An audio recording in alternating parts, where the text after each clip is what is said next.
Never open your door to a stranger. In fact, make it a practice of not opening your door to anyone unless he or she has first identified themselves.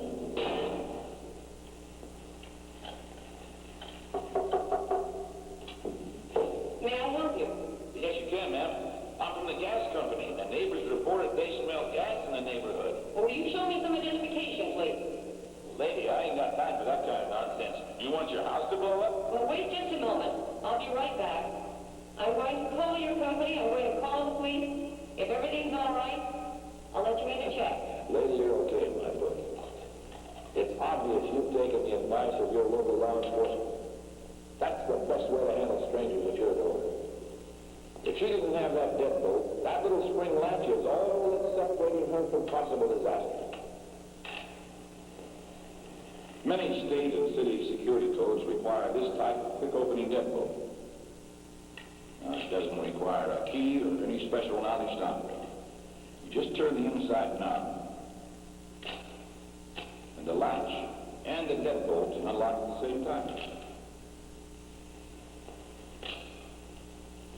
Like that. How'd you like that to happen to you some night when you're in the bedroom catching a few Z's? Now, some folks believe in the old broomstick. Ain't bad at all, but it's not enough. Pins and locking devices like these really help. If you install a piece of wood in the upper channel like this, and secure it with flathead screws and install a metal pinning device, there isn't a man been born that can lift that door off its strap or slide it open. And best of all, it doesn't cost very much. Double-hung sash windows are perhaps the most common window around and the most familiar to burglars. If you're away from home and a burglar decides to go through your window, he'd most likely do it this way.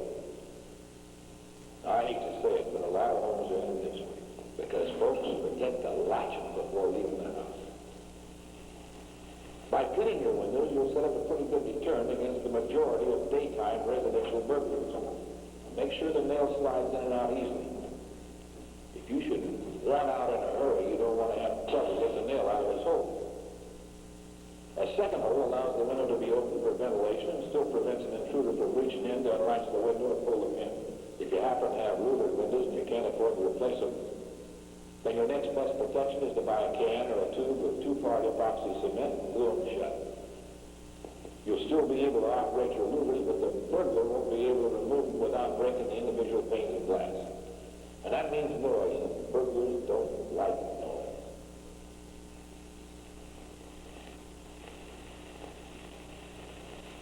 Casement windows are pretty hard to secure, but not impossible.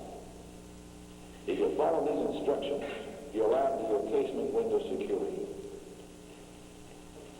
Since we're talking about window security, we'd better talk about the proper way to use iron bars, grills, or grates. To install permanent bars, grills, or grates is like building your own tomb. Never let anyone install iron bars on your windows that can't be released from the inside of the house. If there happens to be a fire or heavy smoke or a burglar in the house, you'll want to get out of the house quickly. Now push the window. Open the window latch. While we're at it, let me give you a piece of good advice. If anyone tells you to nail a window shut for protection against burglars, tell him to do it in his own house, not yours. This is a security closet. And the first thing it must have, of course, is a solid core door. That's solid construction, not hollow. Install a single-cylinder deadbolt. Now, a single-cylinder deadbolt has a thumb turn on the inside and key operation on the outside. So when you close your door, you lock it with a key, remove the key, and if the burglar should come into your home, there isn't any way that he can get into that closet. The average tool that he carries is a 6-inch screwdriver. That means he has to pry the door towards him, and he can't do it. You may leave the doorknob on the door if you have one. If you have to replace the door and put a solid core door on, then do so. That's why I say it may be your most expensive investment.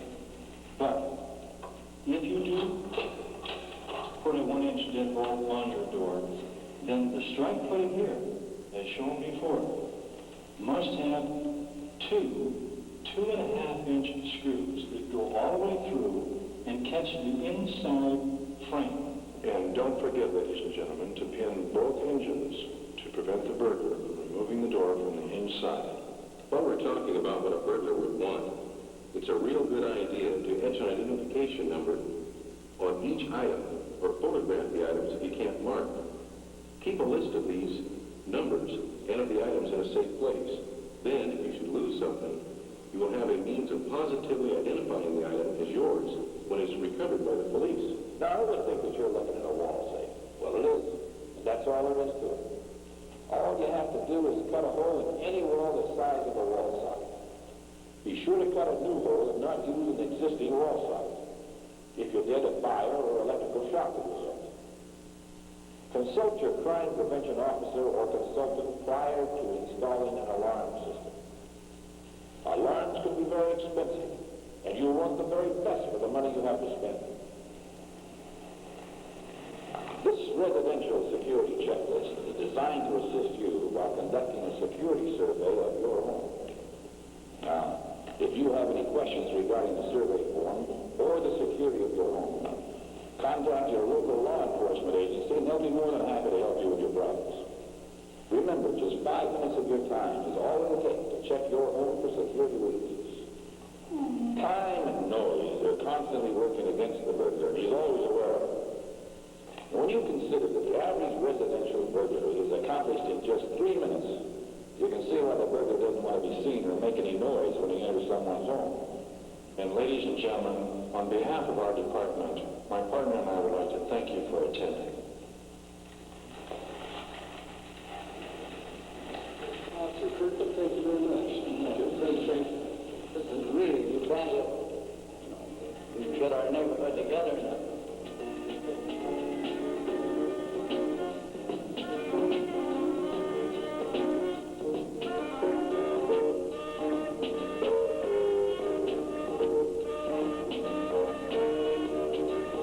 Things that the film was talking about. A security survey, I have loaded the table up, and I wish you wouldn't leave tonight until you grab some of these. Your security survey looks like this. It's right on the tables over here. You can walk around your house with your own security survey, and if you need any assistance at all, you can call our office. I think our number is all over the back. With good old Sergeant Wempel's name on it. It has a zillion of these things. I'm still using them up. The security checklist will take you through just about everything, starting with the shrubberies. You know, to check your shrubberies, trees, and anything that blocks your windows, all the way through windows and door security. And it'll also give you tips on vacations and things like that. One of the tricks is to make your house look occupied if you're not in it, actually. You know, security is nice when you're in it. But if you're not in it, if you're out, if you're working, if you're on vacation for a week or so, while you're out, what you want to do is make your house look lived in. Make it sound lived in. Leave a radio on. Leave a television on. The electricity that it takes to run radios, televisions, and extra lights is really not awful much. To run a floodlight in your backyard is less than 20 cents a day, I think. I haven't checked that recently, but when I listened to my last lecture, it was 20 cents a day. And that's 24 hours a day. So if you can think of that as an insurance policy to put a floodlight out, every time you put a floodlight, which is 150 watts, by the way, if you want to put two 60-watt light bulbs out, it's less than one floodlight. So you're just going to be insuring your own safety and your own burglar proofing just to light the exits and entrances to your house. There's a what we call a 4-minute rule as far as burglary. The 4-minute rule talks about a burglar trying to enter your house. If a burglar tries to enter your house and is kept away for 4 minutes, if he has to work on your house for 4 minutes, chances are more than 90% he's going to decide to give up on your house and pick another house. So if you can make your house strong enough or well lit enough, make your doors strong enough, your bolts in your doors strong enough to hold him out for 4 minutes, you got half the problem if he's going to go down the street and look for an easier mark. He's not going to want to stop in one place. A burglar is a sneak thief. He's sneaking in. He doesn't want to be seen by your neighbors. He doesn't ever want to be identified. Chances are he's not going to break a window, especially if your window that's on your door is close enough for a neighbor to hear it break. Chances are he's not going to break that window just because he doesn't want to attract attention to himself. If you have an alarm system, I have always supported the fact that alarm systems should ring an audible sound. They should ring a buzzer outside your house. It's nice to have the sneaky alarm system where all it's going to do is notify the police, and we come up and hopefully we're going to be in time to catch your burglar and cause him to go to jail perhaps for trying to break into your house. It's a better idea to chase him off first. That way he doesn't enter your house, he doesn't violate your personal space, and he doesn't have any chance of taking your belongings and making them his before we get there. Anyway, to make your house look occupied, there's a lot of tips in this booklet, which is also available on the table. It's called Don't Be the Victim of Burglars. Alarms, I think we'll talk about alarms again at a different session because I'd like to have an alarm specialist in when we talk about that.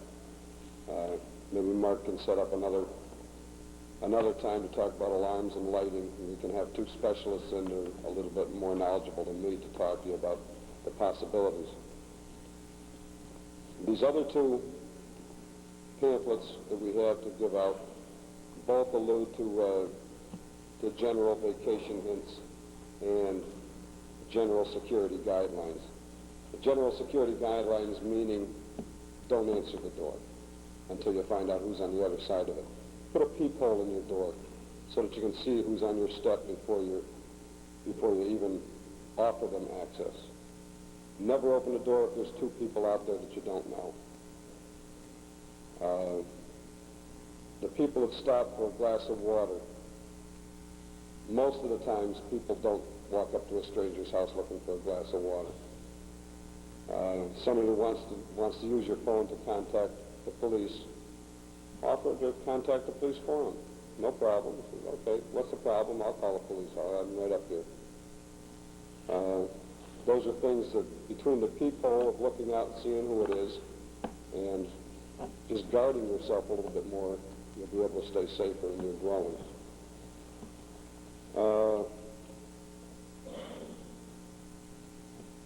Telephone answering machines, I just wanted to touch on those for a minute. There's been an awful lot of telephone answering machines sold in recent years, and some people use them wrong. If you use your telephone answering machine just to announce to people that you're not home and to leave a message, wrong thing to do. What you do is you say that I can't come to the phone right now. I'm busy doing a term paper. I'm busy reading the paper, and I'll call you back as soon as I finish. It might sound stupid, and it might sound completely like a ruse on the phone, but the burglar might not take that chance that you're just joshing him. I'm in the basement cleaning up, and I'll get back to you as soon as I can. If it's a friend that's calling or a business acquaintance, they're going to understand if you explain, if they really want an explanation as to why you're in the basement for 7 hours. You can explain that. You say, well, geez, I'm not going to announce to you that I'm not home. I've had some weird phone calls. So just be careful with your telephone answering machines. A good way to do is to use some of those generic answering machines tapes that they sell or give out, or you can call somebody else's machine and copy down what that says and use it yourself. Drop keys. A lot of people are in the habit of leaving a key out under the mat. Hopefully nobody does that anymore, because the first place the burglar is going to look is under the mat and in the mailbox. And there are some ingenious, clever little schemes to leave a drop key if you do have kids, or if you have an out-of-town relative who's coming in while you're working or what have you. There's some real good hide-a-key things that they sell in all the lock shops. I won't even tell you which large shop to go to because they all have them. Kmart has them, Sears and Roebuck. Go to the locksmith part of their store and just examine what they have. They have hider keys that will look like anything from boulders in your yard to a sardine can that you can leave on the garage or next to or in the garbage. You know, as long as the person who deserves that key knows where to look and what to look for, they can find the key and it's going to look like garbage to anybody else. The last thing that I can tell you to do about burglar prevention is know your neighbors. If you don't know who's living next to you, go over and introduce yourself. Introduce yourself to new neighbors that move in. If you see a moving van, you know, send them a little card that says, welcome to the neighborhood. Take them a cake. That's a nice 1950s thing to do. Go down and introduce yourself to them and tell them that you're supportive of their keeping the neighborhood nice and to call on you and you'll call on them. Know your neighbors, join the neighborhood watch, which I don't have to tell you people to do that. Most of you are members. But support your neighborhood watch, help them in their endeavors, and if we all know our neighbors like we did back in the 30s, we'd be able to sit out on the porch and know everybody, then we got it made. So anyway, I would like to thank Mark for having me here tonight and allowing me to give you this a few crime prevention tips. He's done a heck of a job. I think he deserves a round of applause himself. All yours. Round of applause for Eric.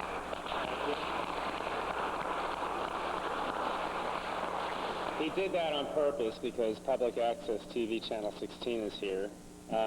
We have Sharon Tarian, is our announcements coordinator. She's going to be reading you the announcements that we had put together.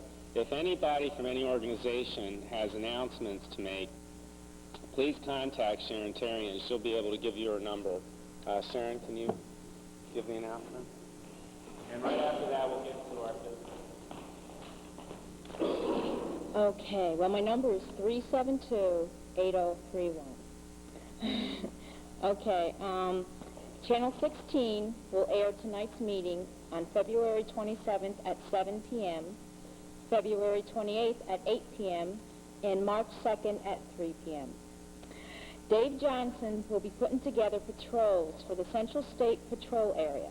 Those who wish to volunteer, please contact Dave at 374-7475 or Mark at 377-3146. Summer is almost here, and we need volunteers for mobile, bicycle, and foot patrols. The Eagle Eye newsletter will be distributed in April. If you wish to be placed on the mailing list, please sign up at the Neighborhood Watch. Okay, in the city, the next scheduled City Council meeting is slated for March 5th, 1990 at 7:30 p.m. in room 209. The Dare Silent Auction held February 15th, 1990 at the Glenn Sanders Mansion earned about $1,800. Approximately 45 people turned out for the event.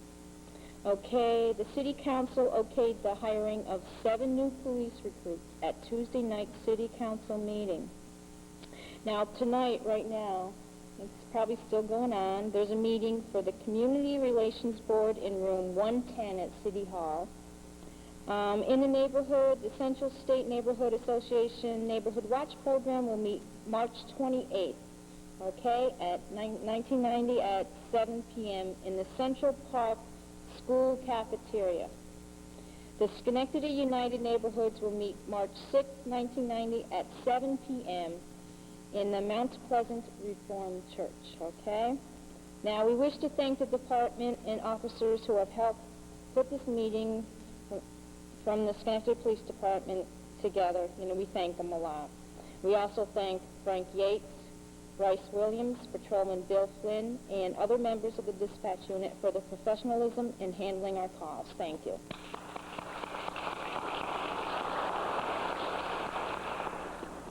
Okay, thank you, Sharon. I also would like to thank Channel 16 and John Harnden, and I would like to thank Ruth Fonda for helping put this together because it is a community-related activity, and they felt that they could be of service by airing the Tonight Show. I would like to thank St. Luke's School for supplying me the room, because we had to back out of our regular meeting place due to the fact that school was on vacation. So Sister Jane and the Monsignor have gotten together and supplied us this auditorium. What I want to get to the membership. What we're going to do in May is run a membership drive during the fundraiser. We're going to need volunteers. We have about 20% of our membership is are volunteering actively, their time and energy, and in some cases their money. So, what I would like to do is, if you have any questions about volunteering for any one of the activities that we're scheduled to do, and you can find that out by picking up a schedule of events. I had to revise that schedule because we are now working with the Neighborhood Association for Central State, and they meet every other month. So when we'll be joining their meeting, there'll still be a Neighborhood Association meeting with an allotted time period of about 20 minutes for Neighborhood Watch to do a report, and either myself or a representative of Neighborhood Watch will attend these meetings. What's important is that we've got the Block Party fundraiser coming up, Tuesday in the Park coming up, and there's a number of events that we're going to have on our own outside of the association meetings. So I would like you to pick up a copy of that if you haven't already done so. I would definitely want you to start looking at these flyers about burglary prevention. There's some about shoplifting, if you see somebody shoplifting, what to do. I have brochures up there for mediation. I have trash schedules for everybody, and I'm sure everybody's concerned about the trash problem. People said, they get confused on the holidays. I did myself a couple of times, so it's a human thing, but with the schedule it makes it a lot easier. Those schedules are also available at City Hall at the city clerk's office, so if you ever want to call and have them send you one, or if you want to get down and pick one up, you can do so.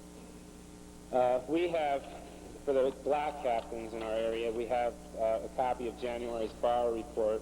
And I would like to state that there was a decline in crime during January, the month of January. Our average was 12 crimes a month all last year in 1989. And in January of this year, we had 8 crimes, and they were all burglaries. So, or they were mostly burglaries. We had one armed robbery. So, I think this is important for the block captains, so that when they take these crime statistics back to their neighborhoods, they can show these to their neighbors and say, look, this can work. We can get it down to 2 a month. We can get it down to none a month. And it's possible. I see several other neighborhood watches in the Equal Heights, for example. They don't have anyone. I mean, they only have like 1 crime a month or 0. They're not even on the list sometimes. So I'm sure we can establish that if we develop a network. Dave Johnson, in establishing his job as coordinator for the patrols, will also we're going to be discussing what we can do about networking the CBs. If anybody wants to go out with their car that has a CB, or if they have a base unit, then we can start networking the CBs during patrols. And I don't even mean, if you don't want to go on a patrol for an hour, that's okay. But like, what if you're going out to the store, and you see something? You would automatically call Tri-County Assistance or something like that. But in our own area, you have other options. When the Police Community Services Unit closes during the wintertime, it's at 6 p.m. In the summertime, it's at 10 p.m. When they close, you really don't, you're taking a chance at somebody being out there. Is anybody monitoring Channel 9? Police Department cannot monitor all these radios they've got at all times. So I'm hoping that we can network this program and get it to be a successful program. There's a lot of work involved with this program, so we got to start putting our heads together. We've developed a committee out of the block captains, and if I have a suggestion or they have a suggestion, we can set up a committee meeting and sit down in our own homes and talk about it. And this would be before or after any major meetings we have. So I want to try to get this community back to the 1930s, as Yager says sometimes, where you used to say hi to your neighbors. Now you ignore them as they're walking by. So I'd like to get back to that because I don't think there's, I think it's possible. On the, I do have to thank Sergeant Yager for his help, and I have to thank CSOs Miller and Jordan for being here tonight. And I would like to give them a round of applause because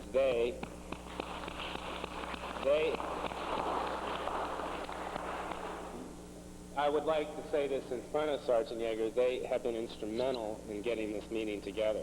I mean, if it hadn't been for them and helping me out, getting copies made, doing this, running errands for me, because I too have my own job during the day, so they filled in where I couldn't do something. So I really appreciate their assistance. That would wrap up tonight's meeting. Like I said, if you're not a member, please fill out one of the cards. Oh, there's a suggestion box. I would like you to, if you have any suggestions on how we can operate our meetings in a more timely fashion or anything, any suggestions at all, write them down on the index cards in front of the gray box and put them in the gray box. And I do look at those suggestion cards, okay? And if there's valid suggestions, I do bring them up to committee meetings. So I would like you, if you have any questions or any comments or suggestions, please write them down. Okay, that's it, guys. Thank you.